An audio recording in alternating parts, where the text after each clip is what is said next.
From a dusty base in Afghanistan, I called home to share the news. I'd been promoted to sergeant. My mother cut me off. "Is that all?" she asked. "I thought you were calling about something important, like the leaking roof." The dial tone that followed was colder than the desert wind. That night, I was no longer her daughter. I was the architect of my own disappearance, and this is the story of how I vanished. My name is Mavis Shore. At 35 years old, I was a sergeant in the United States Marine Corps, and the dust of Helmand Province, Afghanistan, had become a second skin. It was a fine, pale powder that coated my desert Marpat uniform, got into my lungs, and settled in the lines around my eyes. Here, everything was earned in sweat and vigilance. Survival was the daily currency. The promotion to sergeant wasn't just a piece of paper, it was a testament to surviving harrowing patrols, to sleepless nights spent listening to the unnerving silence between firefights, to a sacrifice I could never quantify. It was a weight of pride I wanted to share, just once. I found a quiet corner behind a stack of HESCO barriers, a small pocket of privacy in the constant hum of Forward Operating Base Geronimo. The satellite phone felt heavy in my hand, its connection a precious, expensive tether and to a world 7 miles away. My heart hammered against my ribs with a fragile, foolish hope as I dialed the number to our small house in North Carolina. The line crackled to life. "Hello? Mom, it's Mavis." Her voice, the voice of my mother, Vivian Shore, was flat, thinned by the distance and a familiar, weary impatience. "Mavis, is something wrong?" A knot of anticipation tightened in my throat. I pushed it down. "No, Mom, something's right. I made sergeant." Silence. Not a warm, absorbing silence, but a hollow, empty one. I could hear the faint sound of a television in the background, a game show host laughing hysterically. I held my breath, waiting for a single word of acknowledgement. A congratulations. A "we're proud of you." Anything. "Is that all?" Vivian finally asked, her tone dripping with annoyance. "I thought you were calling about something important." The hope in my chest shattered like glass.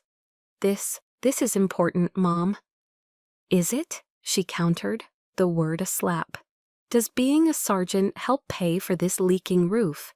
It's going to be a wet winter. The contractor quoted over $12,000, you know." $12,000. Each word was a perfectly aimed dart, puncturing the armor I'd spent years building. The pride, the sacrifice, the grit, it all dissolved into a simple, vulgar transaction. I wasn't her daughter, a Marine sergeant calling from a war zone.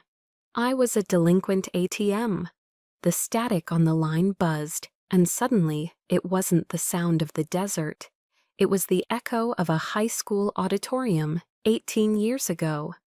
The memory hit like a flashbang, blinding and disorienting.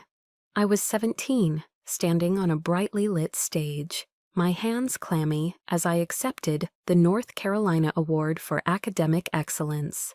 My heart was a hummingbird in my chest. I scanned the sea of faces in the audience, searching for the one that mattered.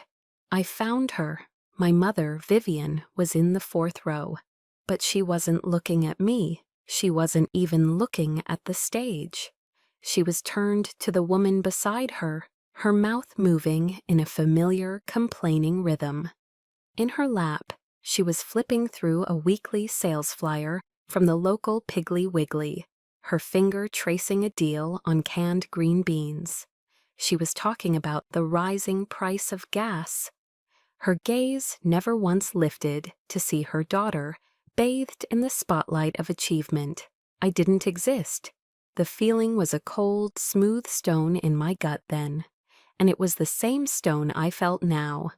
The systematic invisibility, the casual erasure of my worth, had followed me from that small-town auditorium all the way to a place where a single misstep meant the difference between life and death.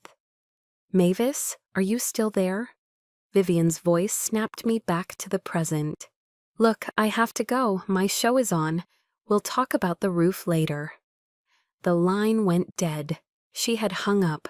I stood there, frozen, the satellite phone clutched in my fist. The desert wind whipped around me, colder than the metallic tone of the dial tone had been. But I didn't cry. The capacity for those kinds of tears had been burned out of me long ago. In its place, something else was crystallizing, a pain so deep and so old that it had finally calcified into a cold, hard clarity. There was nothing left to save, no relationship to salvage, no mother's approval to win. I looked out over the vast, brutal expanse of the Afghan desert stretching to the horizon. It was a harsh, unforgiving landscape, but it was honest. It never pretended to be anything other than what it was. It didn't manipulate or feign affection.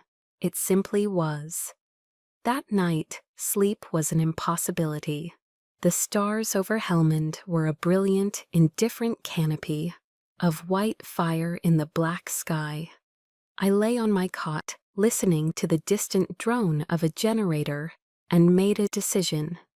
I swung my legs over the side, reached into my pack, and pulled out my waterproof Write in the Rain notebook and a pen. This wasn't an act of emotion. It was a tactical maneuver. I opened it to a clean, crisp page. Under the faint glow of my headlamp, I wrote 2 words at the top: Operation Freedom. It would be the most important mission of my life. That night, I was no longer Vivian Shore's daughter. I was the architect of my own disappearance. My plan to disappear wasn't born in the Afghan desert. It was forged years earlier, in the stifling humidity of a North Carolina Thanksgiving, at a table laden with all the trappings of a happy American family. The scent of roasted turkey and cinnamon hung in the air, a fragrant lie that couldn't mask the poison seeping into the spaces between us. That was the last Thanksgiving before I enlisted. My sister, Claire, the golden daughter, had arrived with her successful doctor husband and their 2 angelic children. They pulled up in a brand new pearl-white Lexus, and my mother, Vivian, practically floated out the door to greet them.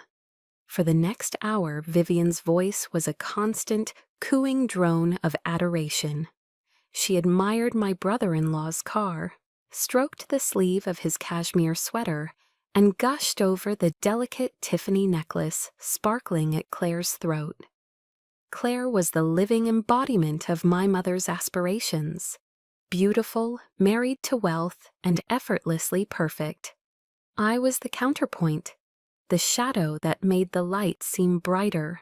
When we finally sat down to eat, surrounded by the marshmallow-topped sweet potato casserole and the perfectly browned pumpkin pie, I made the mistake of sharing a piece of my own life. "I'm hoping to get a track scholarship," I'd said, my voice small in the face of my sister's glittering presence. "I think I have a real shot at a few state universities." Vivian waved her hand dismissively, not even bothering to look at me. "Why waste your time with all that?" she said, loud enough for the entire table to hear. "Look at your sister. A woman just needs to know how to choose a good husband. That's all that matters."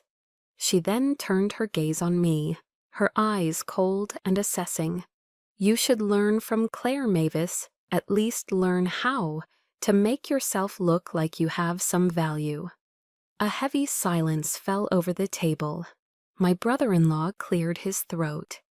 Claire stared intently at her plate of turkey, her fork scraping softly against the china. That was the sound of my childhood, the clink of silverware against a backdrop of crushing indifference. I wasn't a person with dreams. I was a project that had failed to yield a return on investment. That night, I knew I had to escape. My escape route wasn't a university. It was an island off the coast of South Carolina. The day I stood before the iconic gates of Marine Corps Recruit Depot Paris Island, I wasn't driven by blind patriotism. I was driven by a promise, not a promise to my country, but a promise to myself. It was the promise of a place where fairness was absolute, where your worth was measured not by your mother's words, but by your actions, by your endurance, by your courage. It was a world of black and white rules, a stark contrast to the murky, manipulative gray of my family life. The brutal screamed orders of the drill instructors, the punishing physical exertion that pushed my body to its breaking point, the mud, the sweat, the exhaustion. It was all a baptism. Every grueling exercise was a way to scrub the old, weak Mavis Shore away, to replace her with a Marine who couldn't be broken, who couldn't be hurt by a dismissive glance or a cutting remark. I was building armor, plate by painful plate. I believed that the discipline, the uniform, the institution itself could be a fortress against the emotional shrapnel of home. For a long time, I thought it worked. I saw my sister as the enemy, the one who effortlessly received the love I craved. But a phone call just before my last deployment to Afghanistan shattered that illusion too. I'd called Claire to say goodbye. Her voice, usually so poised and confident, was thin and brittle. After a few minutes of strained small talk, it cracked. "He's cheating on me, Mavis," she whispered, the words choked with a bitterness I'd never heard from her before. "The perfect doctor, the perfect husband, it's all a lie." "Then leave him, Claire," I said, my voice harder than I intended. A sound that was half sob, half laugh came through the phone. "And go where? Do what? You don't understand. Mom would kill me. She needs this image, the perfect family, the successful son-in-law. It's all she has to show for herself at church on Sundays." In that moment, I understood. Claire wasn't the enemy. She was just another prisoner in the same jail, except her cell was a gilded cage. She was trapped by the same need for our mother's approval, the same fear of her disappointment. The Lexus, the Tiffany necklace, the big house, they were just the expensive bars of her prison. That realization didn't make me feel closer to her. It solidified my own resolve. I would never be Claire. I would rather be an anonymous soldier in a forgotten war than a queen in a dungeon of my mother's making. My path was my own, forged in the fires of Paris Island. But as I sat in the darkness of my barracks, the memory of that conversation lingered. The armor I had so painstakingly built felt thinner, more fragile. I had escaped the house, but I hadn't escaped the family's invisible contract. A cold question began to form in the back of my mind, a seed of doubt I tried to ignore. Could the discipline of the Marine Corps truly heal a wound inflicted by family? Could this fortress I'd built for myself ever be strong enough to withstand an attack from the one person who should have been my greatest ally? The question of whether the Marine Corps could truly shield me was answered on a sweltering Tuesday afternoon at Camp Lejeune. The air in North Carolina was thick enough to swim through, and I was in my element, running a squad of new privates through urban combat drills. I was demonstrating how to clear a room, my voice sharp and confident, when my company's first sergeant appeared at the edge of the training course. "Sergeant Shore," he barked. His face was grim. I snapped to attention. "First Sergeant, there's a Red Cross message for you. Come with me." The words hit me like a physical blow. A Red Cross message. In the military, that phrase carries an immense weight. It means death, or something very close to it. It's the military's solemn, urgent way of saying your world has just fallen apart. My heart seized. "Vivian," A stroke? A car accident? The thousand scenarios that flash through your mind in moments like these are always the worst ones. The privates I'd been training fell silent, their eyes wide with a mixture of concern and morbid curiosity. As the first sergeant escorted me toward the company office, I felt the stares of my entire unit. They were looks of respect, now mingled with something else, pity. And that pity felt worse than a bullet wound. This was my sanctuary, the one place on earth where I was judged solely by my competence and my rank. Now the chaos of my other life had breached the walls. Inside the cramped office, my commanding officer, a stern but fair captain, was waiting by the phone. "We have your mother on the line, Sergeant," he said, his voice gentle. He nodded, and I took the receiver. My hand was slick with sweat. "Mom," my voice was a choked whisper. "Mavis, finally," she whined. There was no panic in her voice, no distress, just the familiar, grating tone of a grievance. In the background, I could hear the tinny, upbeat music of a daytime talk show. "The landlord is threatening to evict me if I don't have this month's rent by Friday. Can you send me $1,500 right away? I tried your regular number, but it just went to voicemail, so I had to call these people to get a hold of you." I went completely still. The air left my lungs in a silent rush. She had used the American Red Cross Emergency Communication System, a sacred channel reserved for life or death news for service members, to ask me for rent money. The world seemed to slow down. I was aware of every detail in the room: the faint scent of stale coffee, the hum of the air conditioner, the rhythmic tap of the captain's pen against his desk. And then I heard it, a quiet, weary sigh from the first sergeant standing beside me. It was a sigh of profound disappointment, not in me, but in the situation he was now forced to witness. A wave of humiliation, hot and searing as the helmed sun, washed over me. It was one thing to be my mother's personal bank account in private. It was another to have my duty, my rank, and the very institution I served be debased so publicly for such a petty, manipulative reason. She had taken the respect I'd earned and thrown it into the mud in front of the very men I led and answered to. A strange calm settled over me. It was the moment in the Bible, the one from the Gospel of John, that I'd read 100 times but never truly understood until now. "And ye shall know the truth, and the truth shall set you free."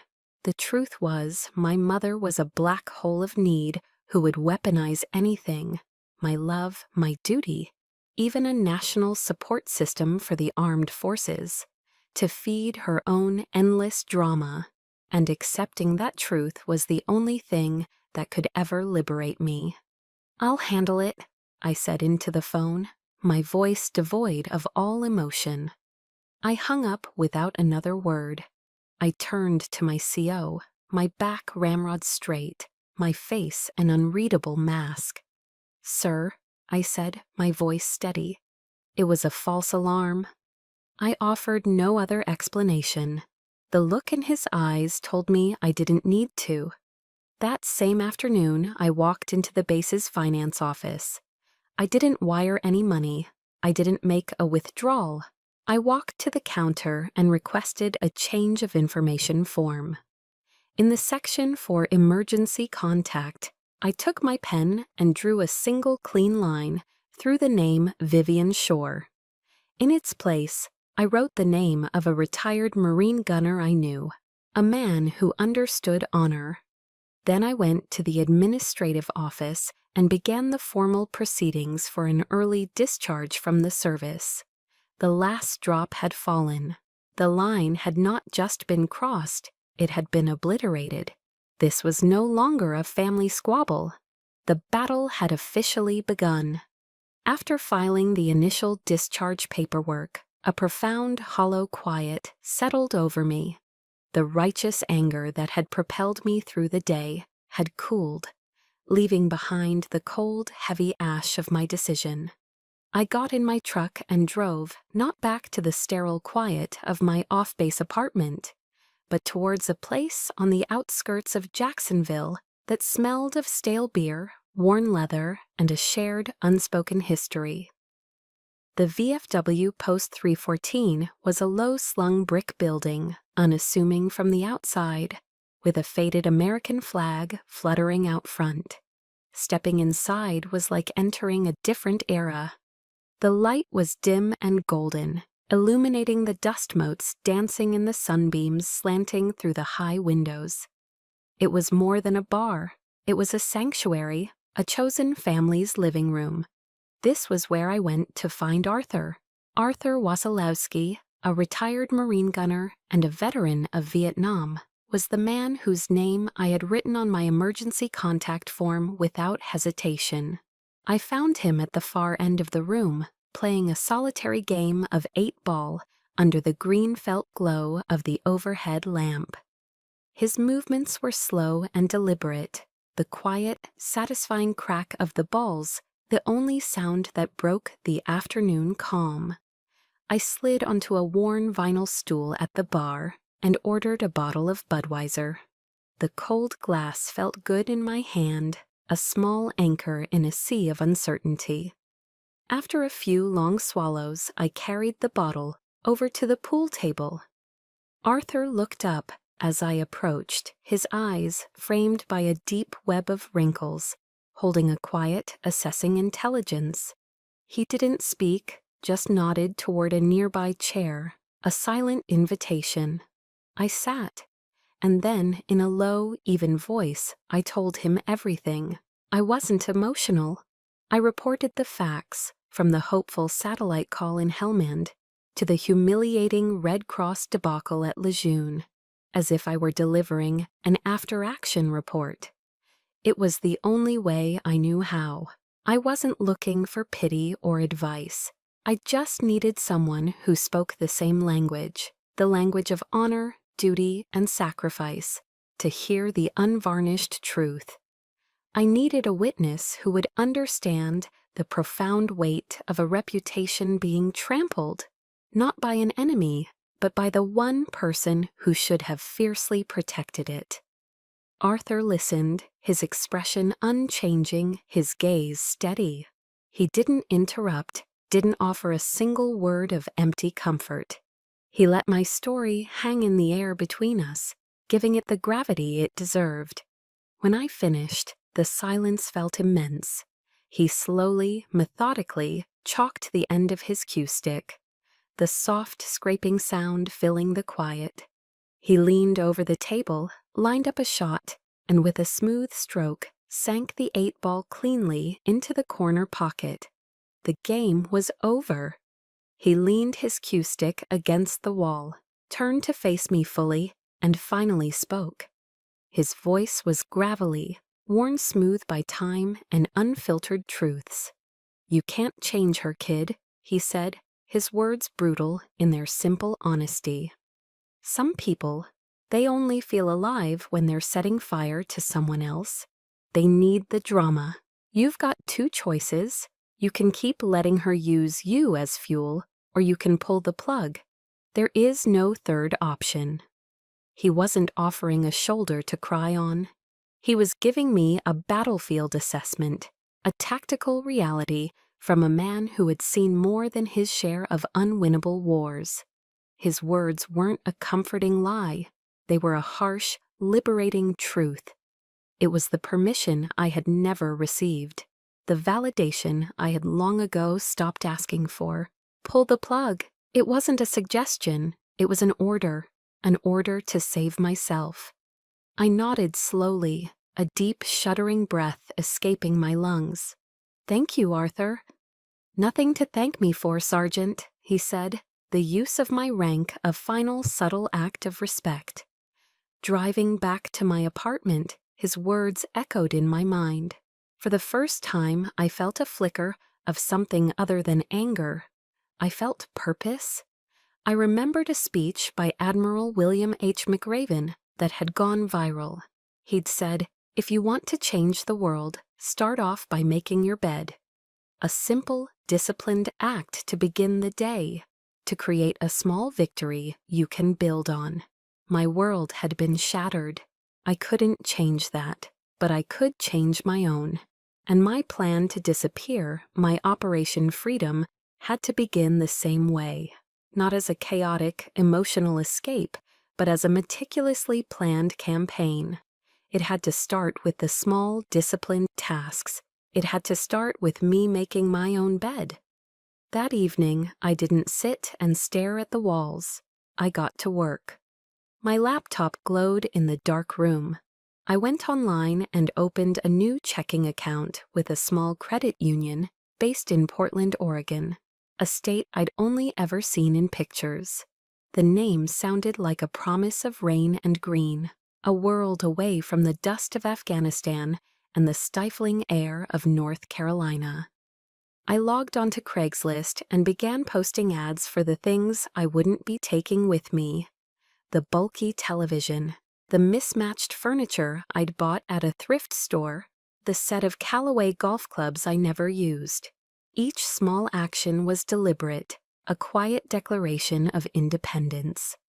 Selling a coffee table wasn't just getting rid of furniture, it was severing a tie.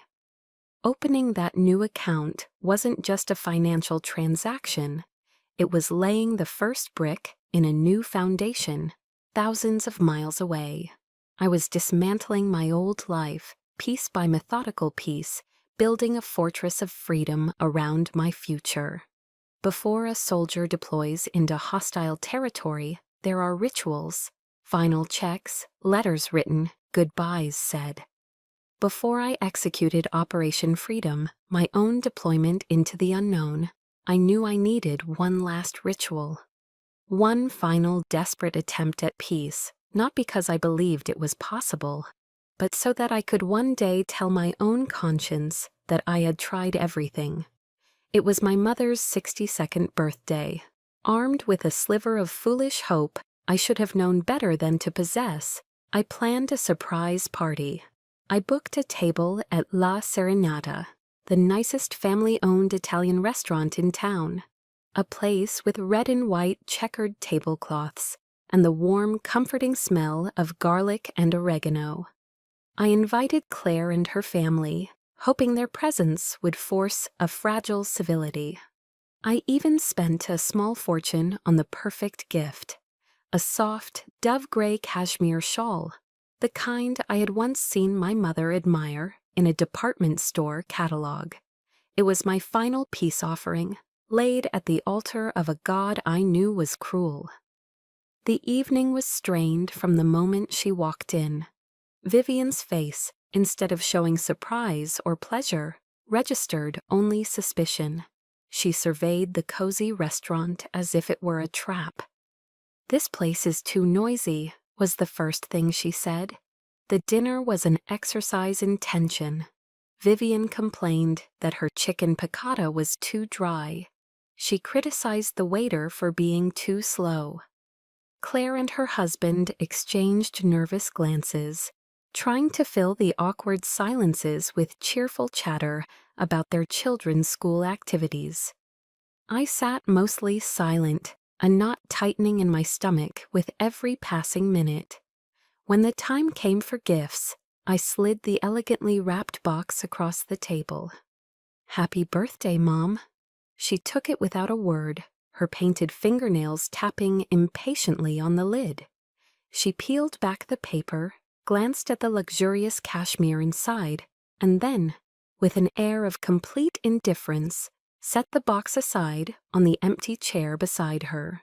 She didn't thank me. She didn't even touch the shawl. It was just another object, another gesture, rendered meaningless by her profound apathy. Finally, the waiter brought a small tiramisu with a single candle flickering on top.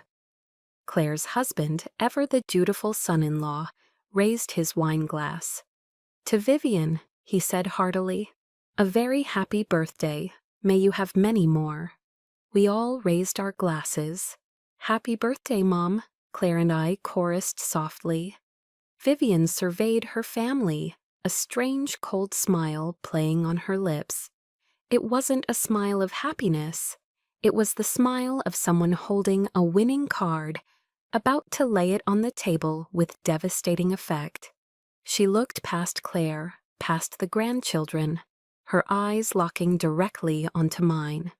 "Thank you, children," she said, her voice clear and carrying across the table, silencing the soft Italian music playing in the background. But the greatest birthday gift I could ever receive would be for Mavis to never appear in my life again. The air froze. Time seemed to warp, stretching the moment into an eternity. I heard a sharp intake of breath from Claire. Her husband choked on his wine, a strangled cough breaking the horrifying stillness. I watched as my sister's face crumpled, her gaze dropping to the plate of spaghetti in front of her, as if it held the secrets of the universe. She couldn't look at me. She couldn't look at our mother. She simply vanished into herself. I, however, did not look away. I kept my eyes fixed on Vivian, and in that bizarre, crystal-clear moment, the pain I expected to feel never came.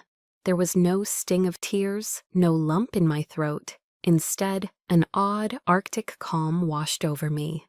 It was a feeling of profound, chilling relief. That single venomous sentence, forged in the deepest well of her malice, was the most honest thing my mother had ever said to me. It was the truth that set me free.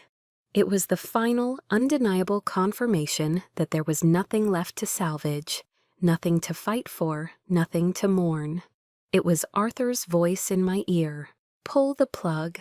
Her words weren't a curse. They were my permission slip. Without a word, I slowly folded my napkin and placed it on the table.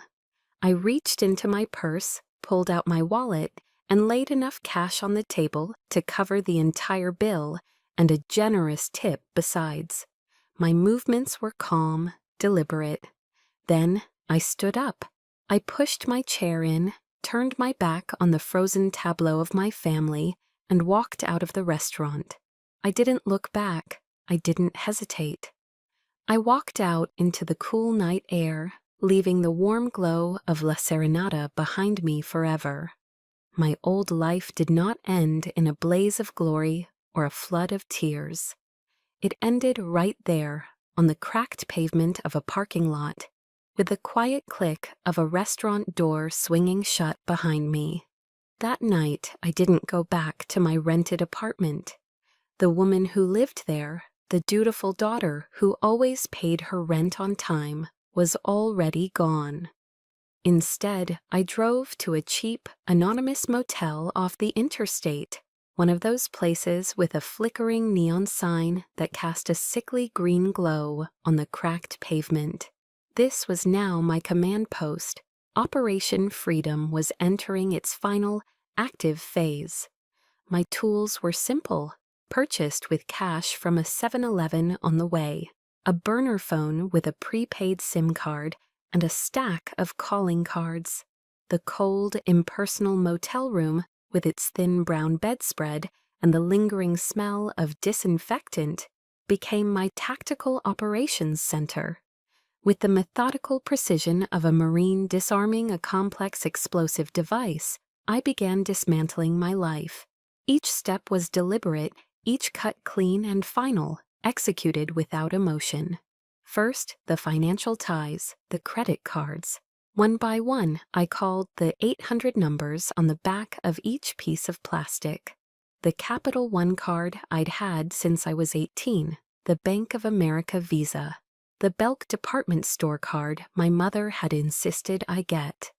To each disembodied voice in a faraway call center, I gave the same flat, rehearsed speech.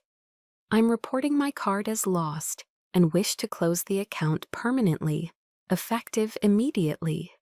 I answered their security questions, declined their offers to reissue a new card, and listened for the confirmation. With each click of a call ending, I felt a chain link snap.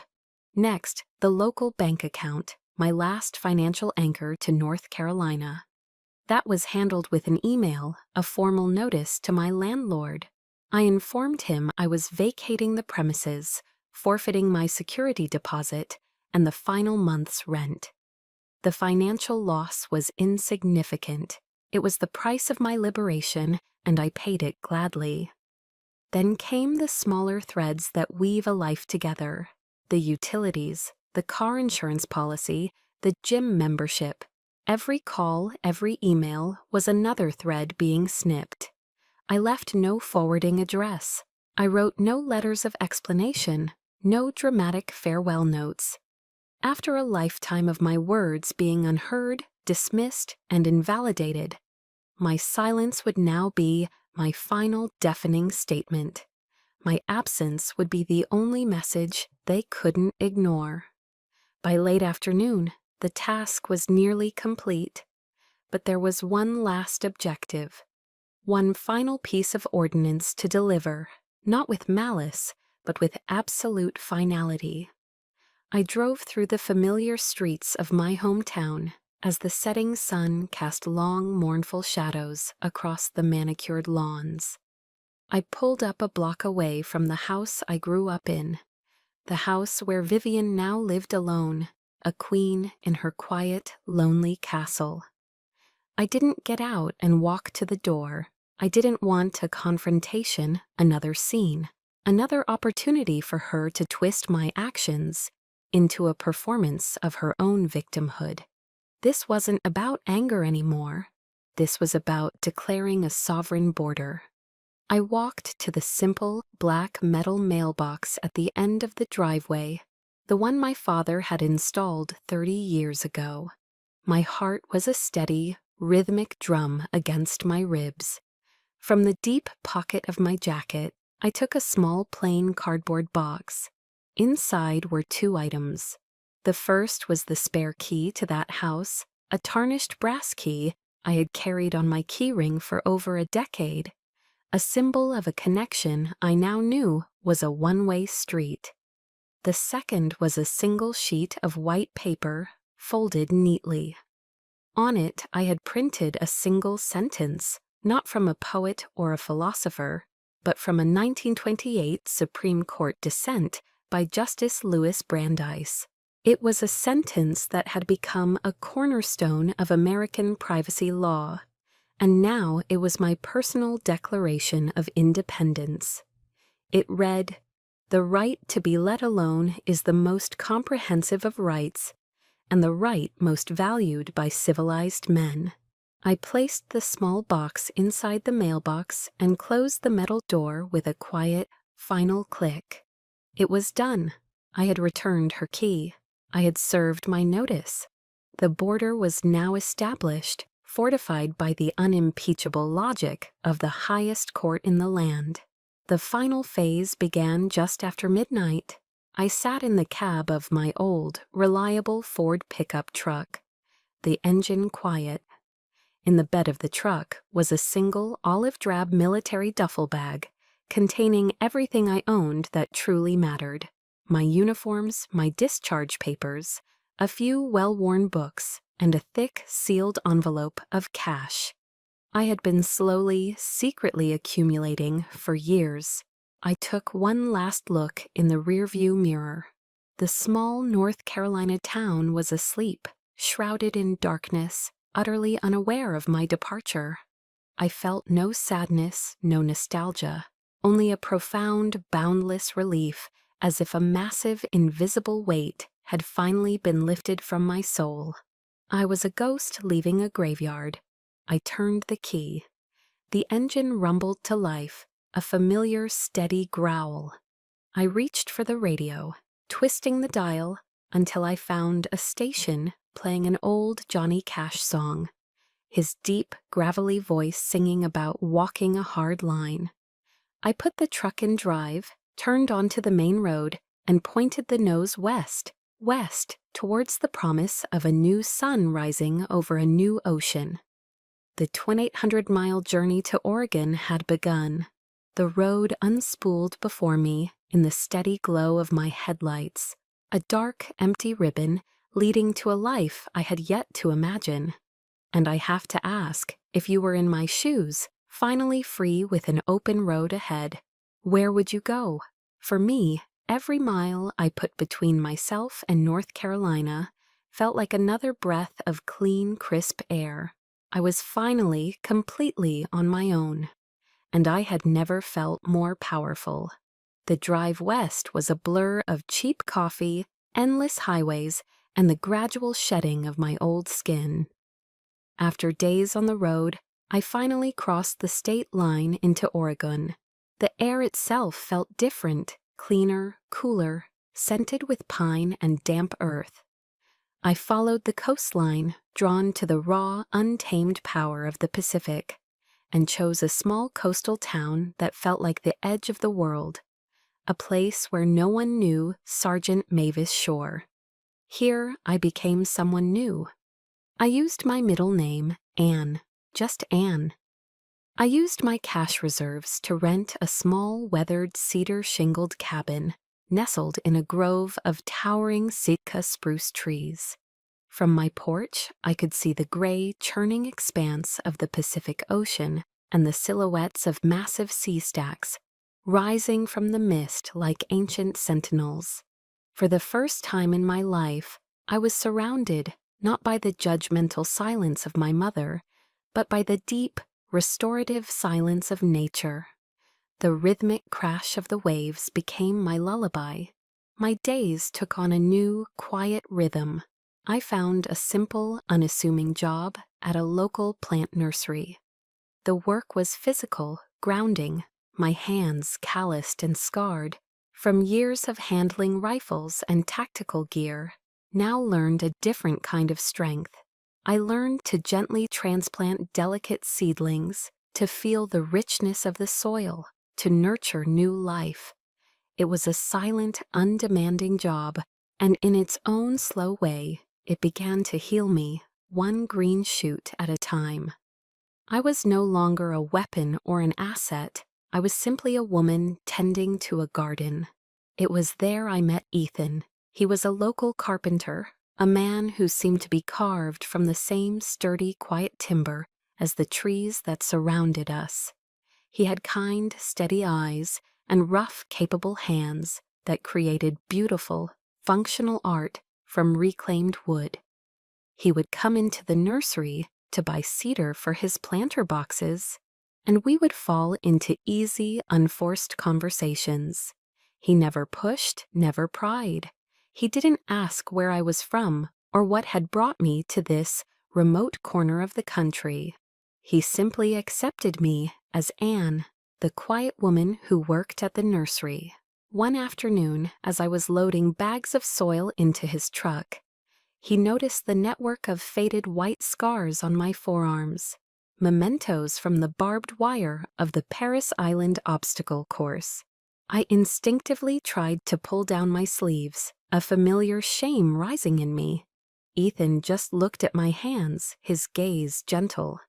"Those scars tell a story," he said, his voice soft. "You don't have to tell it until you're ready." His acceptance was a balm on a wound I didn't even know was still so raw. It was a kindness without agenda, a respect without condition. It was everything I had never received from my own family. We started taking long walks on the beach after work. We rarely spoke much. We didn't need to. We walked along the tide line, our boots sinking into the wet sand, the salty wind whipping our hair. We watched the gulls soar and the waves relentlessly reshape the shore. There was a profound comfort in his silent companionship, in simply having another human being move through the world alongside me without demanding a single thing in return. Slowly, cautiously, I began to let the walls I had so carefully constructed come down, brick by painful brick. I was starting to believe I had truly vanished. I was starting to feel safe. But ghosts have a way of finding you, no matter how far you run. One evening, nursing a cup of tea in my quiet cabin, I was scrolling idly through a social media feed on an anonymous account I'd created. My finger hovered and then stopped on a post shared by a distant acquaintance from my old life in North Carolina. The preview image was a photo of a woman in a hospital bed, looking frail and wan. The headline, however, was what made my heart seize in my chest, a cold fist clenching around it. It was a GoFundMe campaign.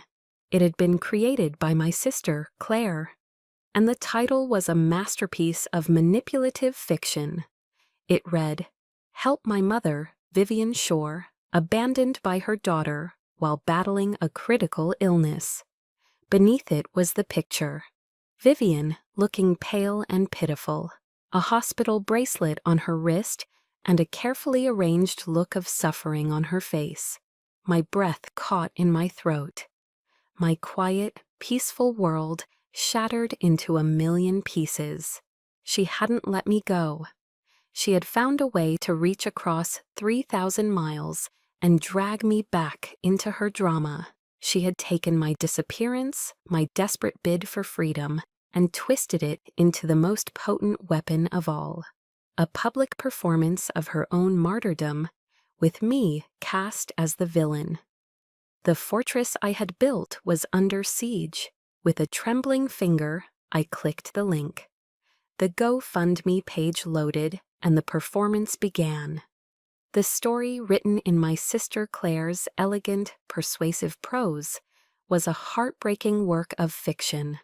It painted a portrait of Vivian, a poor, frail widow, suddenly diagnosed with a rare and debilitating heart condition that required expensive, life-saving surgery. It then spoke of her youngest daughter, Mavis, a former Marine who had vanished without a trace, abandoning her ailing mother in her darkest hour. My disappearance was no longer an escape. It was an act of monstrous cruelty. My stomach churned as I scrolled down. The post had been shared hundreds of times. The comments section was a torrent of misplaced sympathy and righteous fury. "Praying for you, Vivian. Stay strong," one wrote. "I can't believe a daughter, especially one who served our country, could be so heartless. Shame on her," wrote another. "We're all your children now. God bless you." They were strangers, judging a person they didn't know based on a story they couldn't verify. And they were opening their wallets. The little progress bar showed they had already raised over $20,000. A wave of nausea washed over me. I knew my mother wasn't critically ill. She had, at worst, a minor heart palpitation, the kind that could be managed with a low-dose beta blocker. This wasn't a medical crisis. It was her grandest performance yet, a masterclass in emotional manipulation. And she had enlisted my sister as her co-star. My phone slipped from my numb fingers and clattered onto the wooden floor. I buried my face in my hands, a dry, ragged sob catching in my throat. The fortress I'd built in Oregon had been breached. The peace I'd so carefully cultivated was a fragile illusion. They had found a way to hurt me from 3,000 miles away, turning my silence into a confession of guilt. Ethan found me like that, curled up on the small rug, shaking. He didn't say anything at first. He just sat on the floor beside me, a large, solid presence in the chaos of my mind. When I finally managed to push the phone towards him and explain, my voice cracking, he didn't offer empty advice. He didn't tell me to call and scream at them, or to post my side of the story. He simply wrapped his strong arms around me, pulling me into a hug that felt like an anchor. "They don't know you, Anne," he whispered into my hair. "I know you." Those 6 simple words were a lifeline. They pulled me back from the brink. He was right. Their words, their lies, were outside events. They couldn't touch the person I was, the truth I knew. My training, both in the Corps and in my own quiet study, came flooding back. I remembered the words of the Stoic emperor, Marcus Aurelius. You have power over your mind, not outside events. Realize this, and you will find strength. I couldn't control my mother's lies. I couldn't control Claire's complicity or the opinions of hundreds of strangers on the internet. But I could control my response. My breathing steadied. The shaking stopped. I pulled away from Ethan and sat up straight, my spine stiffening. The victim vanished, and the sergeant returned. This was not a family drama to be won with tears or shouting matches. This was an information war. And I would not win by engaging in their theater of lies. I would win with a single, irrefutable, strategically deployed truth. I wouldn't contact Vivian. I wouldn't contact Claire. That would be playing their game. Instead, I opened my laptop. My target was not my mother or my sister. It was my brother-in-law. The successful, respected doctor whose reputation was inextricably linked to his wife's actions.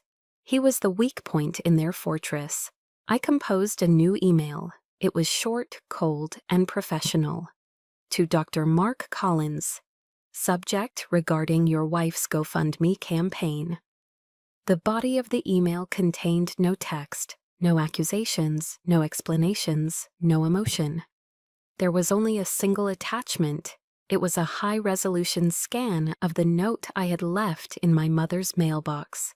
The elegant, powerful words of Justice Louis Brandeis, clear as day.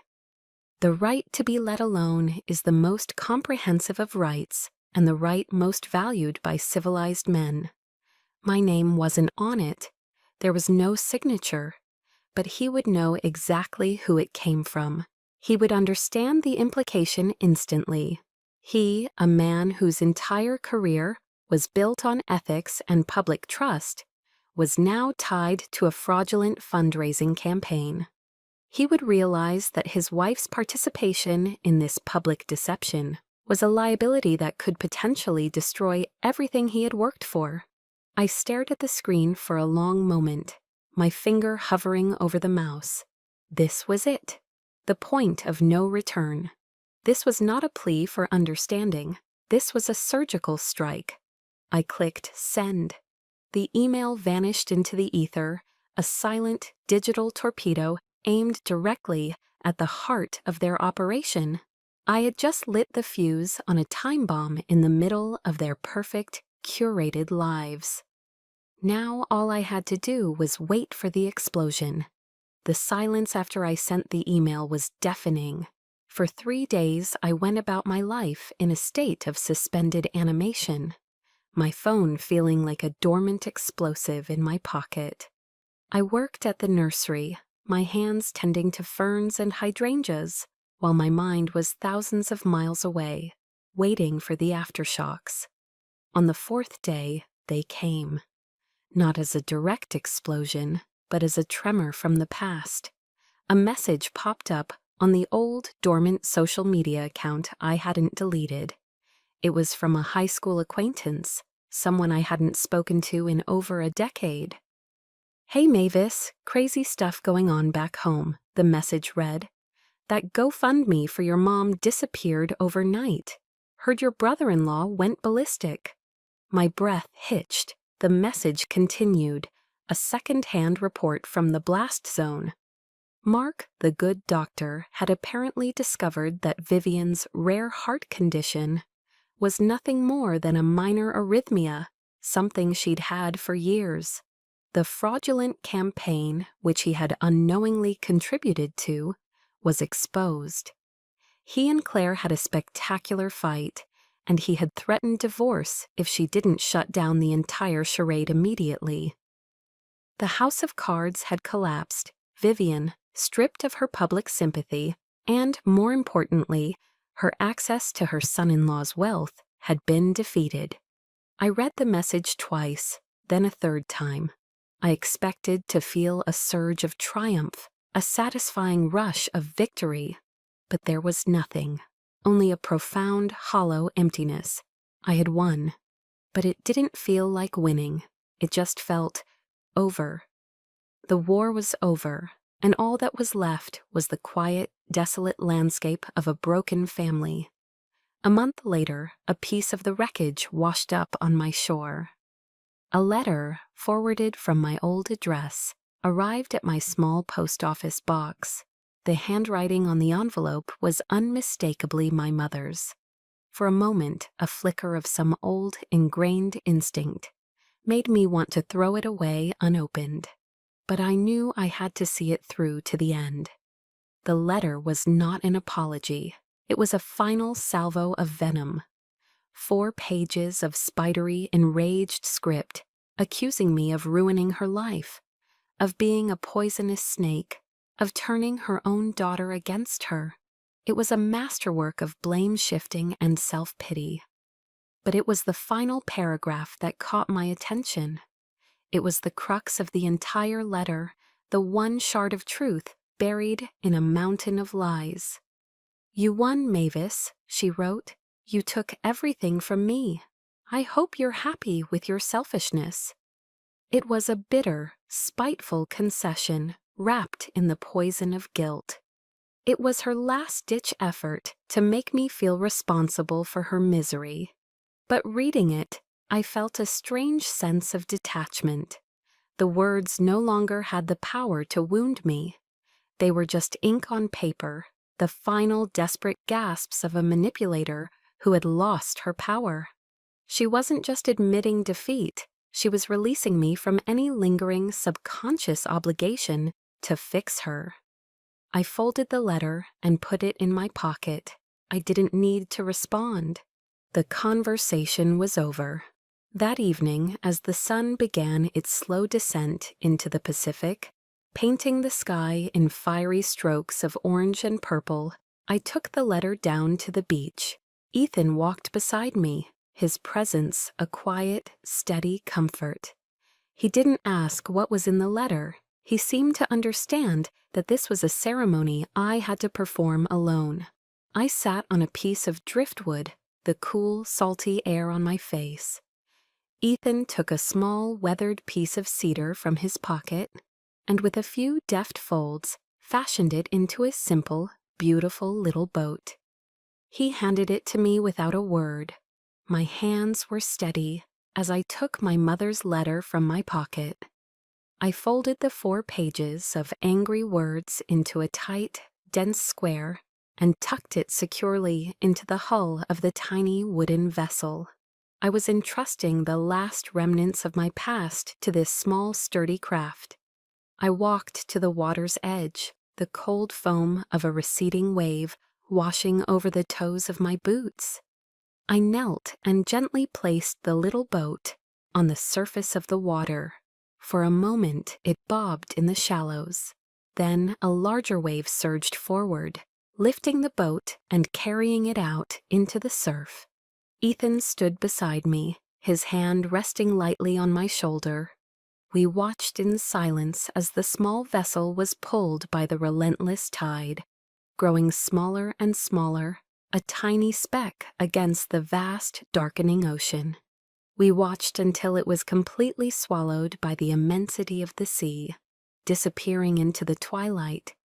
It was a funeral for a toxic relationship that had defined me for too long, a funeral for the past that had held me captive, and a funeral for the old version of myself, the girl who had spent her entire life begging for a love that was never there. As the last sliver of sun vanished below the horizon, I felt a peace so profound it was almost overwhelming. The weight was gone. The war was over. I was finally and completely free.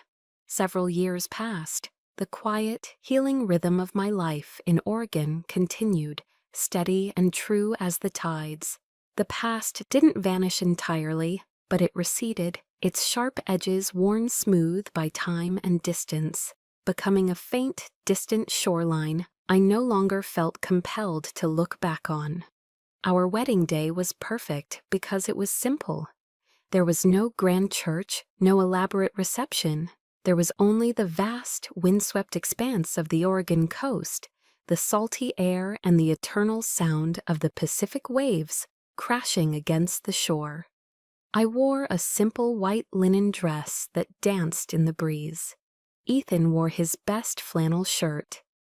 Our guests were a small, cherished circle of friends we'd made here. The people who knew me only as Anne, the woman who loved plants, and walked on the beach with the quiet carpenter. Standing barefoot in the sand, holding Ethan's warm, sturdy hands, I spoke my vows. They were not just for him. They were a promise to myself, a reaffirmation of the life I had fought so hard to build. Ethan, I began, my voice clear and steady against the roar of the ocean. I promise to love you, to honor you, and to cherish the life we have. But I also promise to be the fierce guardian of the peace we have built together. I promise to never again allow the shadows of the past to dim the light of our present. This peace is our home, and I will protect it with all that I am. As we exchanged rings, a flicker of movement on the coastal highway far above the beach caught my eye. A familiar beat-up sedan had pulled over to the shoulder. My heart didn't leap with fear, but with a strange, distant recognition. It was Claire's old car. A figure emerged from the driver's side. Even from this distance, I knew it was Vivian. She was just a silhouette against the gray sky, smaller and frailer than I remembered. She stood there, alone, looking down at the small gathering on the beach. Ethan felt me tense, and his hand instinctively tightened around mine. A silent, protective gesture. He was ready to be my shield, to stand between me and the ghost on the hill. But I gave his hand a gentle squeeze and shook my head slightly. I wasn't afraid anymore. The woman up there held no power over me. She was no longer a monster in my mind, but a relic from another life, a photograph faded by the sun. Vivian stood there for a long time, a solitary spectator at the life she had thrown away. She didn't come down. She didn't try to cause a scene. Perhaps she came seeking a reaction, some final bit of drama to fuel her narrative. Or perhaps, in a moment of quiet regret, she simply came to see what she had lost. Whatever her reason, she didn't find what she was looking for. After a few minutes, the small figure turned, got back into the car, and drove away, disappearing as quietly as she had arrived. I watched her go, not with anger or pity, but with a final, serene detachment. The ceremony continued. We were pronounced husband and wife. Our friends cheered, their happy voices carried away by the wind. And for the first time, I felt completely and utterly whole. Later that evening, as the sun melted into the horizon, Ethan and I walked along the water's edge, hand in hand. The sky was a brilliant, impossible palette of pink and gold. I was no longer Sergeant Shore of the United States Marine Corps. I was no longer Vivian's discarded daughter. I was Mavis, a name I now wore with quiet pride. I was a wife, a friend, a survivor. I stopped walking and placed a hand on my gently swelling belly. A new life, a new promise, growing safely within me. I was going to be a mother, and I knew, with a certainty that ran bone deep, that I would be the kind of mother I had always deserved. True freedom, I realized, wasn't about escaping a person or a place. It wasn't about winning a fight or proving someone wrong. It was about the quiet, internal peace you build for yourself, brick by brick, day by day. It was the presence of love, the safety of trust, and the strength to protect that peace at all costs. I looked out at the vast, endless expanse of the Pacific Ocean and smiled, a real, genuine smile that reached my eyes. I hadn't been able to change my mother. I hadn't been able to fix my past, but I had managed to change my own world completely. And that was the only victory that ever truly mattered. My story, in the end, wasn't about running away. It was about running towards a life I deserved. It was about realizing that I had the right to build my own peace and protect it fiercely. And I know I'm not the only one who has had to make that choice. So many of us carry silent battles. If my story resonated with you, I hope you'll share your own thoughts in the comments below. Your story matters, and your voice deserves to be heard. Thank you for listening. For more stories of strength and survival, be sure to subscribe to the channel.